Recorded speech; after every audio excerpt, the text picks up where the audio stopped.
Welcome back everyone. Today we are diving into the AP statistics, that examination that looks scary at first, but trust me, it's actually one of the most logical, practical and scoring AP subject if you know how to prepare smartly. So sit tight because I'll break down in a way that's easy, little fun and absolutely useful. So AP stats is not about the calculation. Calculators can do that, but it's about absolute thinking. It tests why the result happens, how the data behaves, and what conclusions you are allowed to draw. The major areas are exploring data like graphs, distributions, and patterns, collecting the data like sampling, experiments, probability, and random variables, the part where you pretend to be a mathematician, and inference, confidence intervals, and the hypothesis test. Basically, they want to see if you can interpret the data,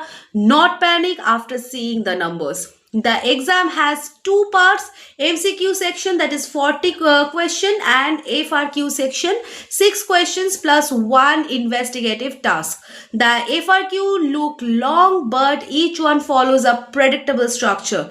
Once you learn that structure, scoring becomes much easier. Now, here is the smart way to prepare. First, build the concept blocks. Instead of learning everything at once, connect the ideas. Sampling leads to bias, probability predicts distributions, distributions lead to inference. Once you see the flow, the subject becomes simple. Second comes the practice interpreting graphs. Most students lose marks because they describe but don't interpret. Always answer, what does the graph tell me about the context? Learn the four-step inference template like state, plan, do, conclude.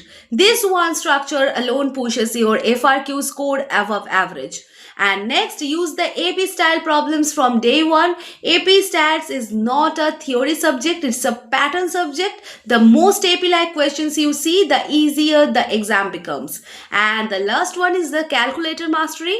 Don't waste time punching numbers slowly. Learn the statistical functions. This saves the minutes and boost your accuracy. Now, treat every FRQ as a short story. Write clearly, logically, and with the context. Never say prove in hypothesis testing. AP hates that word. Now, if you want one-to-one training, structured notes, and the FRQ focus practice, our specialized AP statistics course is open. Small batches, low fees, and free seats for the students facing the financial challenges.